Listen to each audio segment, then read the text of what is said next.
Everyone at Peterson Automotive laughed when 14-year-old Maya Rodriguez, wearing her father's oversized coveralls and clutching a worn backpack, asked to see the engine that had stumped their best engineers for 3 weeks. The company's arrogant CEO, Richard Peterson, spotted the mechanic's daughter standing near the $20 million prototype and decided to make her his afternoon entertainment. He dared her to fix what his MIT graduates couldn't even diagnose, expecting cameras to capture her humiliation. But the moment Maya's calloused hands touched that engine, everyone realized they were about to witness something that would change everything. What she revealed about her family would destroy Peterson's empire and expose a decades-old conspiracy that reached the highest levels of the automotive industry. Maya had come to Peterson Automotive that Tuesday afternoon for one simple reason: to bring her father his forgotten lunch. Carlos Rodriguez had worked as head mechanic at the facility for 18 years, arriving before dawn and staying past sunset to maintain the company's fleet of test vehicles and prototypes. Maya often visited after school, quietly observing the technicians and engineers as they worked on projects that represented millions of dollars in research and development. She wore the same outfit every time, her father's old navy coveralls rolled up at the sleeves and ankles, steel-toed boots that were 2 sizes too big, and a faded backpack that had belonged to her older brother before he left for college. Her dark hair was usually pulled back in a practical ponytail, and her hands showed the telltale stains of someone who spent time around engines and machinery. Most employees barely noticed her presence, dismissing her as just another worker's kid who didn't belong in their high-tech environment. The Peterson Automotive headquarters represented everything Maya's family could never afford.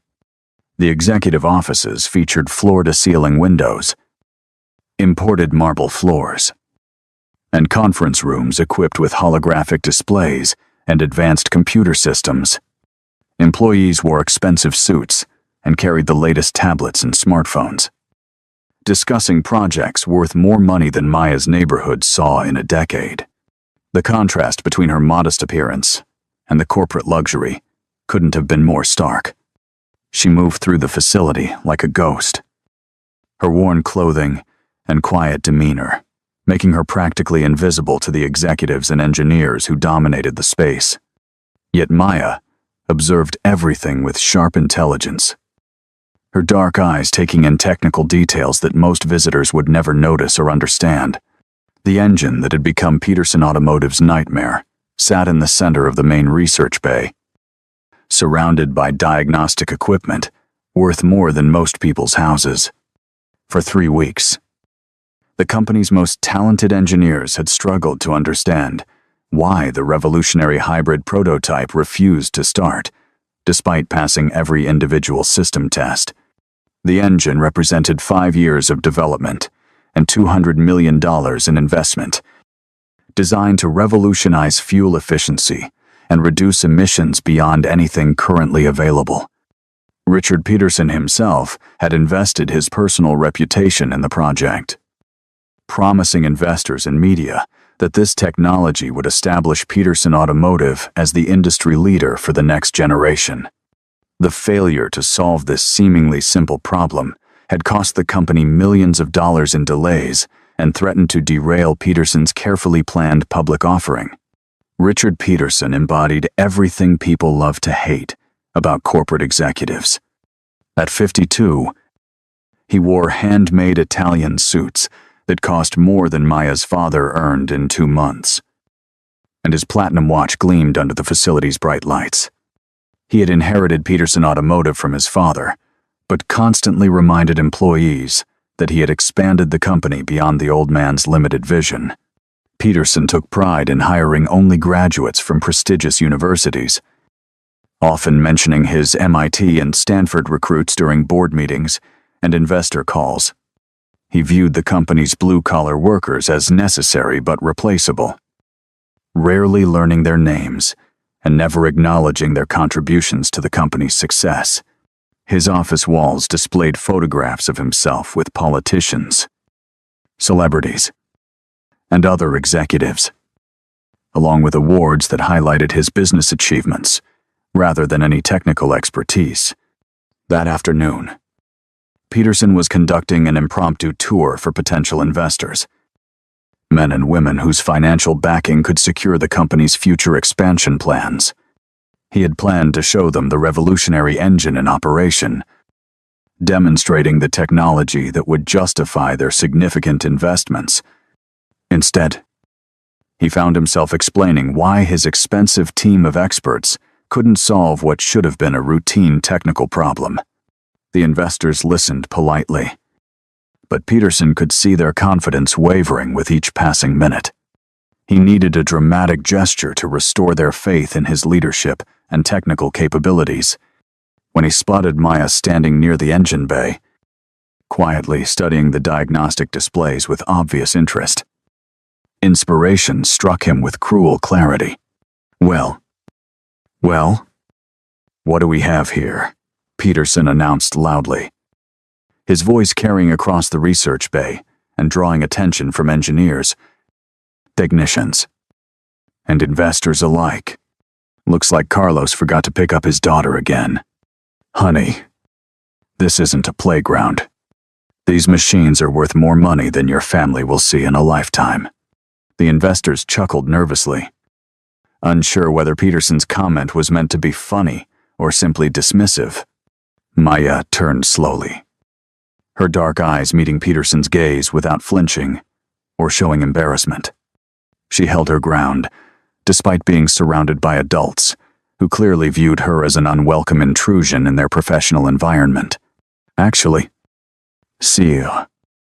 I brought my dad his lunch," Maya replied quietly, her voice steady, despite the attention focused on her. "But I couldn't help noticing your engine problem. The diagnostic readings suggest a synchronization issue that wouldn't show up in individual system tests." Her words hung in the air for a moment, surprising everyone who had assumed she was just another distracted teenager. Peterson's expression shifted from amusement to irritation as he realized this child had been studying his company's most confidential technical data. The engineers exchanged glances, some looking embarrassed that a 14-year-old had identified something they might have missed. Peterson saw an opportunity to reassert his authority while entertaining his investors with an amusing spectacle. "Oh, really? So the mechanic's daughter thinks she can solve what my MIT graduates can't figure out? This should be entertaining." He gestured toward the engine with exaggerated flourish, his voice dripping with condescension. "Tell you what, little girl, if you're so smart, why don't you show us how it's done? I'll give you exactly 30 minutes to fix what my team couldn't solve in 3 weeks. When you fail, maybe you'll learn some respect for your betters." The investors shifted uncomfortably, recognizing the cruelty in Peterson's challenge, but unwilling to intervene in his domain. Maya looked around the research bay, taking in the faces of engineers who had struggled with this problem for weeks, technicians who knew her father's reputation, and investors who expected to witness her humiliation. Several employees had pulled out phones to record what they assumed would be an embarrassing moment for the presumptuous teenager. Maya's father appeared at the edge of the crowd, his face showing concern and anger at Peterson's treatment of his daughter. She caught his eye and nodded slightly, a gesture that somehow conveyed confidence rather than resignation. Then she turned back to Peterson with a calmness that seemed inappropriate for someone about to attempt an impossible task in front of hostile witnesses. 30 minutes should be plenty of time," Maya said simply, setting down her backpack and unzipping it to reveal a collection of tools that surprised everyone watching. The backpack contained precision instruments, diagnostic devices, and reference materials that belonged in an advanced engineering lab rather than a teenager's school bag. She had modified some of the tools herself, adapting them for specific purposes that reflected a deep understanding of automotive systems and electronic integration. Maya pulled on a pair of worn work gloves and approached the engine with the confidence of someone who had spent countless hours studying similar problems. The research bay fell silent as Maya began her systematic approach to the diagnostic process. She ignored the expensive computer displays that had confused the engineering team. Instead, using her own handheld devices to test individual connections and measure electrical patterns. Her movements were precise and economical, each action serving a specific purpose in her overall strategy. Maya worked with the focused intensity of someone who understood exactly what she was looking for, occasionally making notes in a small notebook that she pulled from her back pocket. The watching engineers began to realize that her approach differed fundamentally from their own methodology, focusing on integration patterns rather than individual component performance.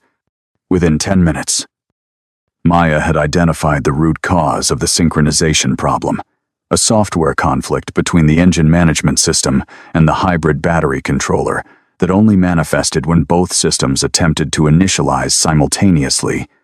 The conflict created a timing loop that prevented proper startup sequence. But the individual systems tested perfectly when isolated from each other. Maya's solution required a simple firmware adjustment that the original engineers had overlooked because they had focused on hardware diagnostics rather than software integration. She connected her laptop to the engine's diagnostic port and began uploading the corrected code, and her fingers moving across the keyboard with practiced efficiency.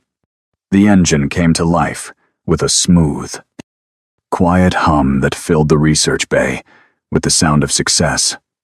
Maya stepped back as the diagnostic displays showed green lights across all systems, confirming that the hybrid prototype was finally operating within designed parameters. The silence that followed was deafening, broken only by the gentle sound of the perfectly functioning engine. Engineers stared at their diagnostic screens in disbelief, unable to comprehend how a 14-year-old had solved in minutes what had stumped them for weeks. Peterson's face cycled through expressions of shock, anger, and desperate confusion as he tried to process what had just happened in front of his investors. "That's impossible," Peterson sputtered, his carefully maintained composure cracking under the pressure of public humiliation. She must have had inside information. Someone must have told her the solution beforehand. There's no way a kid could figure out what my engineers couldn't solve. But even as he spoke, Peterson knew his explanation sounded desperate and implausible. Maya had worked systematically and confidently, demonstrating technical knowledge that couldn't be faked or memorized.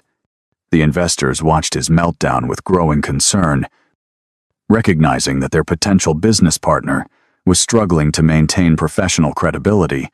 "Actually, Sia, the solution was fairly straightforward once you understood the integration architecture," Maya explained patiently, her voice remaining calm despite Peterson's accusations. The original programmers used different timing protocols for the engine management and battery systems. When both systems tried to initialize simultaneously, they created a recursive loop that prevented startup completion. I just synchronized the timing sequences so they could work together properly. Her explanation was clear, technically accurate, and delivered with the confidence of someone who thoroughly understood the underlying principles.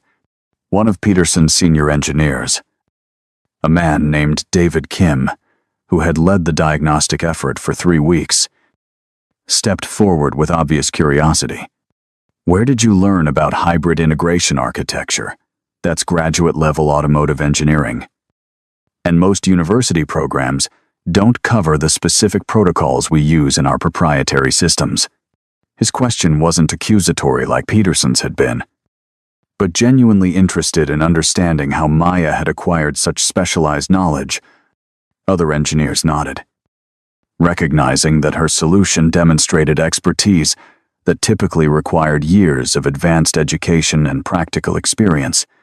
Maya glanced toward her father, who had moved closer to the group surrounding the engine.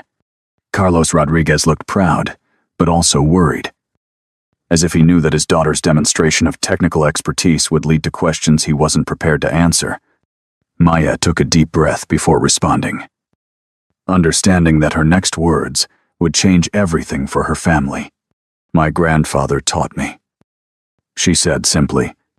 "He used to work here, back when the company was getting started. He taught me about engines and electronics before he died, and I've been studying automotive systems ever since." The mention of Maya's grandfather caused an immediate stir among the older employees, several of whom exchanged meaningful glances that didn't go unnoticed by the investors or younger engineers. Carlos Rodriguez had never mentioned his father-in-law's connection to Peterson Automotive, and Maya had never revealed this family history during her previous visits to the facility. Peterson's expression shifted from anger to suspicion as he tried to remember if any former employees had possessed the kind of expertise Maya had just demonstrated. The research bay buzzed with whispered conversations as people tried to understand the implications of this revelation. "What was your grandfather's name?" asked Margaret Chen, Peterson Automotive's current head of research and development. Chen had worked at the company for 15 years and knew the history of most significant employees and their contributions to various projects. Her question carried weight because she would be able to verify any claims about past employees and their technical capabilities. Maya hesitated for a moment, looking again at her father, who nodded slightly in encouragement or resignation. "Eduardo Santos," Maya answered, and the effect of that name on the older employees was immediate and dramatic. Margaret Chen's face went pale, and she took an involuntary step backward. Two of the senior technicians who had worked at the company for more than 20 years began whispering urgently to each other. David Kim looked confused, clearly recognizing the name, but unable to place its significance in company history. Peterson's expression shifted through several emotions before settling on something that looked remarkably like fear. "That's impossible," Peterson said, but his voice lacked the confident authority it had carried just minutes earlier. "Eduardo Santos died in 1998. He was..."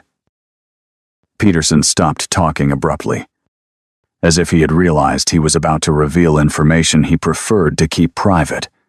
The investors watched this exchange with growing interest, sensing that they were witnessing something more significant than a simple technical demonstration. Margaret Chen looked at Peterson with an expression that suggested she knew exactly what he had been about to say. "He was what, Mr. Peterson?" Maya asked, her voice still calm, but now carrying an edge of challenge that hadn't been there before. "What was my grandfather to this company? Because according to the patents I've found, and the research notes he left behind, Eduardo Santos developed most of the hybrid integration technology that Peterson Automotive has been using for the past 20 years.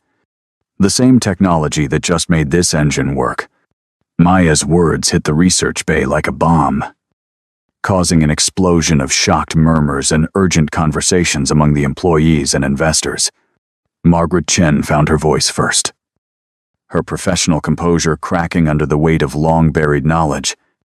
Eduardo Santos was the most brilliant automotive engineer this company ever employed. He developed the foundational algorithms for hybrid vehicle integration, created the software architecture that we still use in modified form, and designed the testing protocols that became industry standard.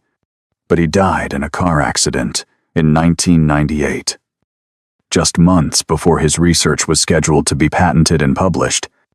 Chen's words carried the weight of someone who had personally known and worked with Maya's grandfather, and her obvious distress suggested there was more to the story than she was revealing.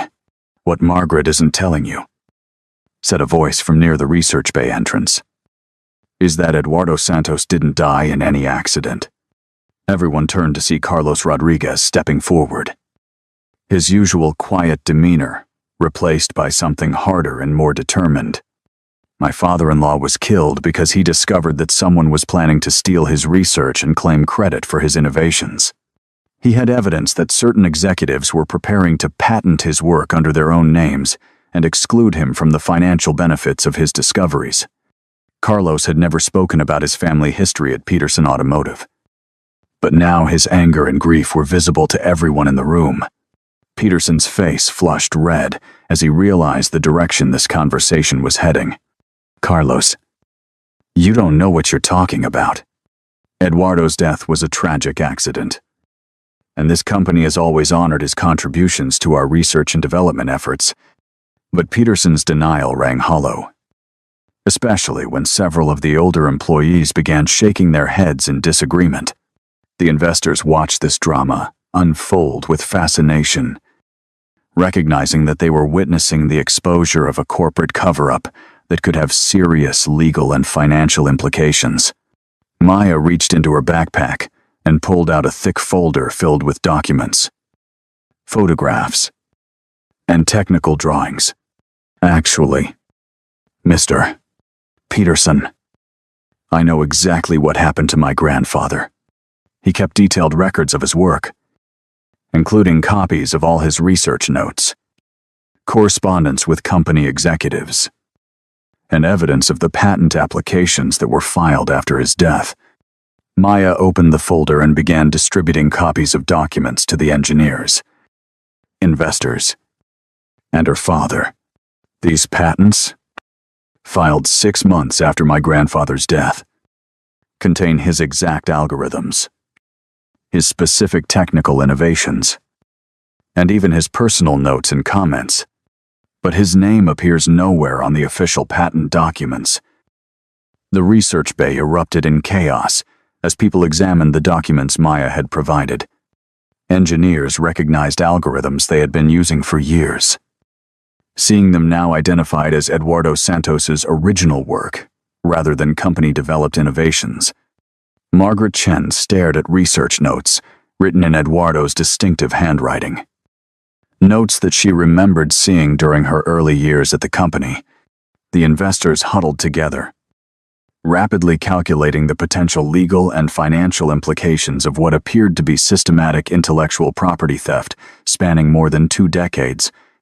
David Kim held up one of the documents, his voice shaking with anger and disbelief. This is the hybrid synchronization protocol we've been using as the foundation for every major project since I started working here. I always wondered why the original documentation was so sparse and poorly organized. Now I understand why. Because it wasn't originally developed by Peterson Automotive at all. Other engineers nodded in agreement, recognizing their own projects and innovations in Eduardo's original research notes.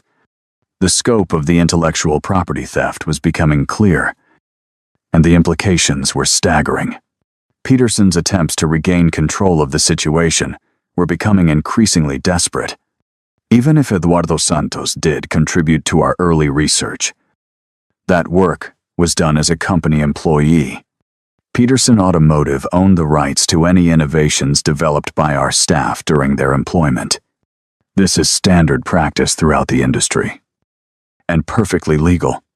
But Peterson's explanation failed to address the evidence that Eduardo had been excluded from patent applications and denied credit for his innovations. Moreover, Carlos Rodriguez was shaking his head, indicating that Peterson's version of events didn't match the historical record. My father-in-law wasn't a Peterson Automotive employee when he developed most of this technology, Carlos revealed, his voice growing stronger as he continued his family's story. He was an independent consultant who had been hired to solve specific technical problems. His contract explicitly stated that he would retain ownership of any original innovations, with Peterson Automotive receiving licensing rights for commercial applications. But after he died, the company claimed ownership of his work and refused to honor the original agreement. Carlos pulled out additional documents from Maya's folder, showing employment contracts and correspondence that supported his claims about Eduardo's legal relationship with the company. The investors were now taking notes and making phone calls, clearly recognizing that they were witnessing the exposure of a major corporate scandal. One of them, a woman named Sarah Mitchell, who represented a large pension fund, addressed Peterson directly. "Richard, if these allegations are accurate, Peterson Automotive could face massive legal liability for patent infringement, intellectual property theft, and fraud. Our fund cannot invest in a company with this kind of legal exposure, especially when the claims appear to be supported by substantial documentation." Other investors nodded in agreement, understanding that the potential financial consequences could destroy the company's value and their investment returns. Peterson's world was collapsing around him, but he made one final attempt to discredit Maya and her family's claims. "This is all fabricated nonsense from a disgruntled employee's family. Carlos has been bitter about his father-in-law's death for years, and now he's using his daughter to spread lies and conspiracy theories. These documents could be forgeries, and this whole performance could be an elaborate attempt to extort money from Peterson Automotive." Peterson's accusation was desperate and cruel, but it revealed his willingness to attack a grieving family rather than acknowledge his company's wrongdoing. Maya's response was swift and devastating. "Mr. Peterson, everything I've shown you today can be verified through public records, patent databases, and independent technical analysis. But if you want additional proof, I suggest you check your own company's archives from 1997 and 1998. You'll find my grandfather's original research proposals, his correspondence with your father about patent applications, and the meeting notes from discussions about his consulting contract. I've already provided copies of all this material to federal investigators who are very interested in systematic intellectual property theft by major corporations." The mention of federal investigators sent a shockwave through the research bay. Peterson's face went white as he realized that Maya's family had already taken their evidence to law enforcement authorities. The investors immediately began discussing exit strategies and damage control measures. Understanding that Peterson Automotive was now under federal investigation for serious criminal violations, Margaret Chen and other senior employees started calculating their own legal exposure, wondering whether they could be held responsible for using stolen intellectual property in their research and development work. Within hours of Maya's revelation, videos of the confrontation had spread across social media platforms, viewed by millions of people who were fascinated by the story of a teenage genius exposing corporate corruption. The hashtag accompanying the videos became one of the top trending topics, with people sharing their own stories of corporate injustice and celebrating Maya's courage in standing up to powerful executives. News organizations picked up the story, sending investigative reporters to dig deeper into Peterson Automotive's business practices and the circumstances surrounding Eduardo Santos's death. The company's stock price plummeted as investors fled, and several major clients canceled contracts pending the outcome of the federal investigation. Federal agents arrived at Peterson Automotive's headquarters the next morning, armed with search warrants and subpoenas for documents related to Eduardo Santos's work and death. They seized computers, files, and research materials, while interviewing employees about their knowledge of the company's intellectual property practices. Peterson himself was questioned for several hours about his role in the alleged cover-up. Though his lawyers advised him not to discuss specific details of the case, the investigation expanded to include other former employees, whose innovations might have been stolen or misattributed, revealing a pattern of corporate misconduct spanning decades. Richard Peterson's downfall was swift and complete. The board of directors forced his resignation within a week, citing loss of investor confidence and potential criminal liability. His personal assets were frozen pending the outcome of multiple lawsuits filed by Eduardo Santos's estate and other wronged inventors. Peterson's reputation in the automotive industry was destroyed, and he became a symbol of corporate greed and corruption. The man who had mocked a 14-year-old girl for her modest appearance and working-class background now faced bankruptcy, criminal prosecution, and social ostracism. Maya Rodriguez became an overnight sensation, celebrated as a symbol of intelligence, triumphing over privilege and justice, prevailing over corporate power.